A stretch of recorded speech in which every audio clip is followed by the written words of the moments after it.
Hey everyone, welcome to the video. आज बात करते हैं कॉकटेल 2 के ट्रेलर की, लेकिन साथ ही हम ये भी देखेंगे कि फिल्म के डायरेक्टर होमी अज्जानिया का पास्ट में एक्ट्रेसेस को लेकर जो रवैया रहा है वो कितना अजीब है। वैसे एक बात तो समझ नहीं आ रही कि बॉलीवुड में आजकल बैक टू बैक ऐसी फिल्में क्यों बन रही हैं जहां दो लड़कियां एक ही लड़के के पीछे पड़ी हैं। ऐसा लगता है मानो मेकर्स को लगता है कि ऑडियंस को सिर्फ चीटिंग और लव ट्रायंगल ही देखना है।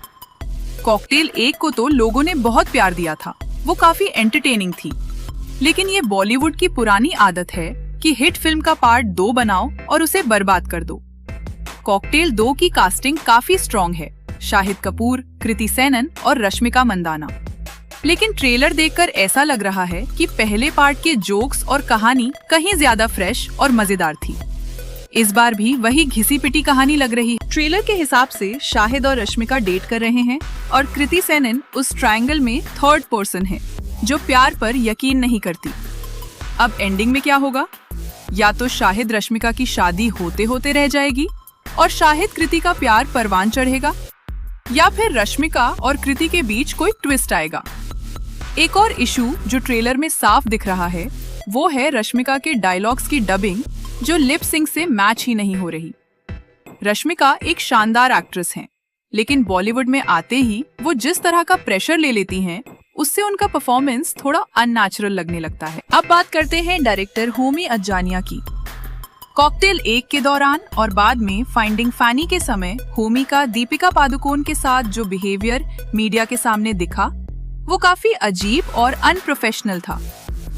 एक पार्टी के दौरान मीडिया के सामने होमी ने दीपिका के गालों पर किस किया, जबकि वो खुद शादीशुदा थे और दीपिका उस समय रणवीर सिंह को डेट कर रही थी। हैरान करने वाली बात ये थी कि तब भी लोगों ने डायरेक्टर को सवाल करने के बजाय दीपिका के कैरेक्टर पर उंगलियां उठाईं, जो सरासर गलत था। दीपिका का रिएक्शन साफ बता रहा था कि उसे इस तरह के बर्ताव की उम्मीद नहीं थी। ऐसे ही एक और इंसिडेंट में होमी ने दीपिका के नेक और शोल्डर एरिया के पास पीछे से आकर किस किया था। अब सवाल ये है कि एक डायरेक्टर कैमरा के सामने ऐसी बाउंड्रीज क्यों तोड़ता है? ये तो क्लियर है कि वो दीपिका को ऑकवर्ड सिचुएशन में डाल रहे थे। और ये पहली बार नहीं है जब इंडस्ट्री के लोगों की ऐसी बैकवर्ड थिंकिंग सामने आई हो। इम्तियाज अली का ही एग्जाम्पल ले लीजिए, जिन्होंने एक इंटरव्यू में दीपिका के पार्टी गर्ल इमेज को लेकर कुछ गलत कमेंट्स किए थे।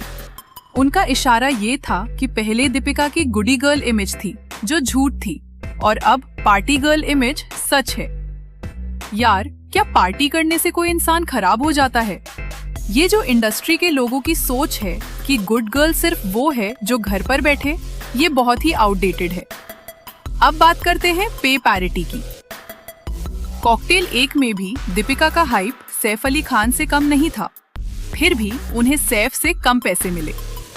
कॉकटेल 2 में भी यही दिख रहा है। शाहिद कपूर को 35 करोड़ जबकि कृति और रश्मिका को 15-15 करोड़।